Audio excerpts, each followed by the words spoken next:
Sometimes, we think we have to handle everything on our own, that asking for help is a sign of weakness.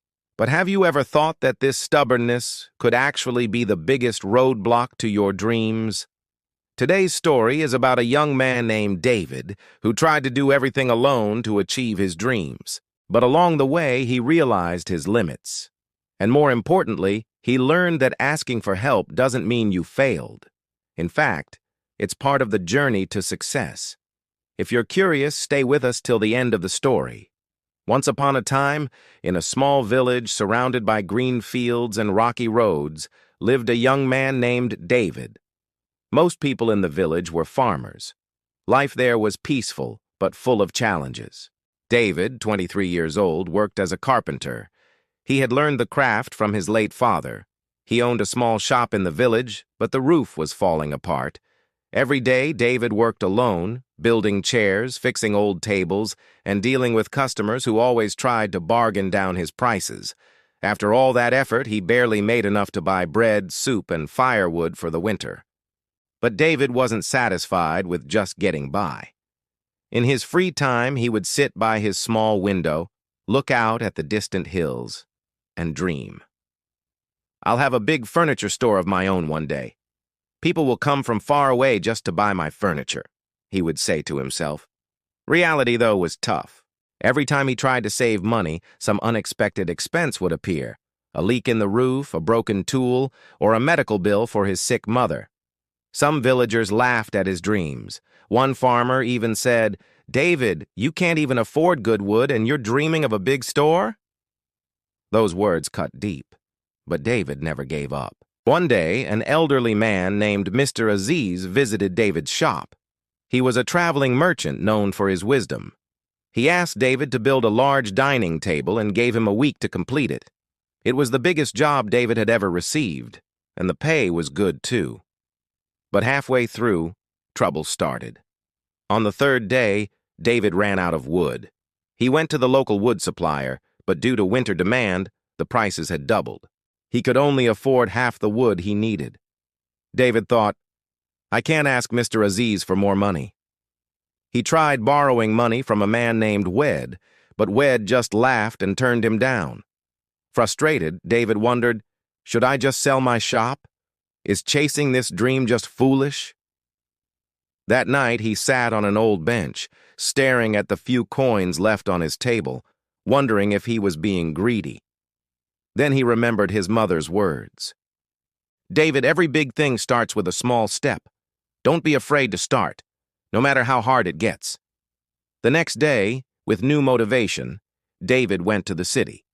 He brought along a few small pieces of furniture, some folding chairs he had made, hoping to sell them. It was a risky move. If he didn't sell them, he wouldn't even have enough money to get back home.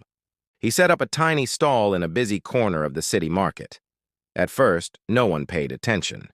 But around noon, a wealthy lady came by and was impressed with his work. She ended up buying all the chairs. With that money, David bought the wood he needed and went back to the village. He finished the table right on time. Mr. Aziz was thrilled. "You're a talented young man," he said. "Never give up on your dream." But that wasn't the end of the challenges. A few weeks later, word spread about David's craftsmanship. Orders started pouring in from nearby towns and villages. Then came a huge opportunity. A businessman from the city placed an order for 10 dining tables to be delivered in just 1 month. In return, he offered a large payment. It was a big break, but also a huge challenge. Tight deadlines, high-quality wood, no extra workers, and a tiny workshop. It seemed nearly impossible.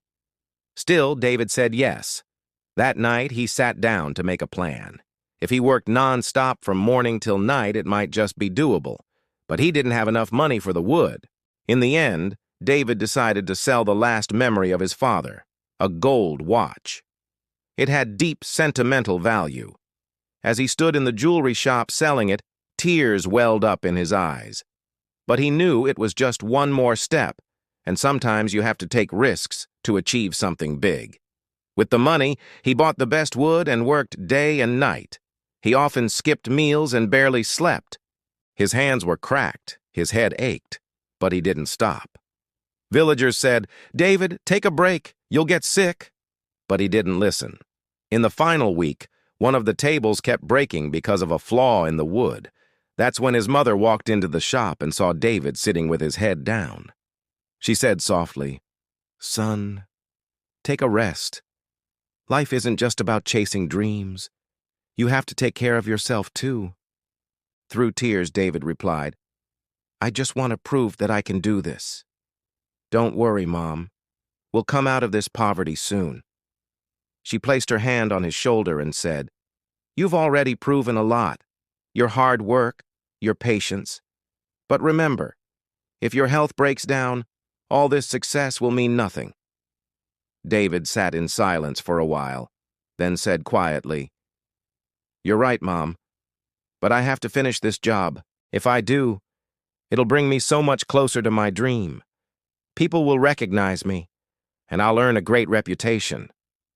She smiled and said, "I know how much your dream means to you, but let me tell you something.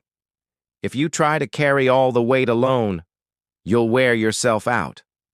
Life isn't meant to be lived alone. Asking for help isn't weakness, it's smart. If you just ask your friends or neighbors for a little help, they won't say no. In fact, they'll be proud to stand by you." Those words hit David deep. The next day, for the first time, David asked the villagers for help, and they all came forward. Together, they finished the work. The rich businessman was extremely happy and paid him just as he had promised. With that money, David expanded his shop, bought new tools, and even hired a few young men from the village to work with him. But the biggest thing he gained was the lesson that achieving your dream takes more than just hard work. Sometimes it takes asking for help. And that's how you find balance in life. Did you enjoy the story? Let us know in the comments. If you want to hear more inspiring stories like this, don't forget to subscribe. Thanks for watching, and we'll see you in the next story.